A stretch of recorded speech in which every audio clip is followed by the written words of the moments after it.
ನಾನು ಲಾಸ್ಟ್ ವಿಡಿಯೋದಲ್ಲಿ ಹೇಳಿರೋ ಹಾಗೆ ದೀಪಾವಳಿ ಹಬ್ಬನ ಇವಾಗ ಆಚರಿಸ್ತಾ ಇದ್ದೀವಿ.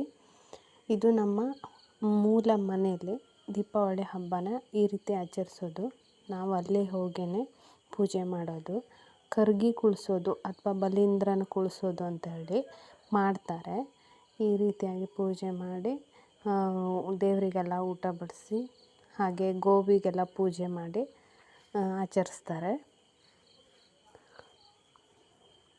ದೇವರಿಗೆಲ್ಲ ಅರಿಶಿನ ಕುಂಕುಮ ಹಾಕಿ ಹೂವು ಹಾಕಿ ಪೂಜೆ ಮಾಡಿರೋದು.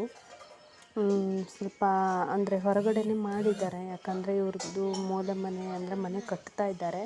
ಹಾಗಾಗಿ ಮನೆ ಹೊರಗಡೆನೇ ಪೂಜೆ ಮಾಡ್ತಾ ಇದ್ದಾರೆ. ದೇವರಿಗೆಲ್ಲ ಇಟ್ಟು ಗೃಹ ಪ್ರವೇಶ ಆಗಿಲ್ಲ, ಅದಕ್ಕೋಸ್ಕರ ಹೊರಗಡೆನೇ ಇಟ್ಟು ಪೂಜೆ ಮಾಡ್ತಾ ಇದ್ದಾರೆ.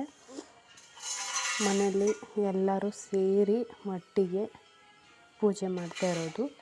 ನಮ್ಮದು ಸಪ್ರೇಟ್ ಬೇರೆ ಮನೆಯೇ ಇದೆ, ಆದರೆ ನಾವು ಪೂಜೆ ಆಗಲಿ ಹಬ್ಬ ಆಗಲಿ ಏನೇ ಇದ್ರೂ ಮೂಲ ಮನೇಲೇ ಆಚರಿಸೋದು.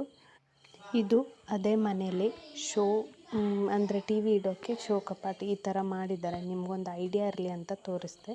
ಇದಾಗೆ ಹೊರಗಡೆ ಕೆಳಗಡೆ ಮನೆ, ಮೇಲ್ಗಡೆ ಹತ್ತಿದರೆ ರಸ್ತೆ. ನಾನು ಅದನ್ನು ತೋರಿಸೋಕೆ ಅಂತ ಈ ಥರ ವಿಡಿಯೋ ಮಾಡ್ಕೊಂಡು ಬಂದೆ. ನನ್ನ ಮಗಳು ಮತ್ತು ನಮ್ಮ ಯಜಮಾನ್ರು ಮುಂದ್ಗಡೆ ಹೋದರು.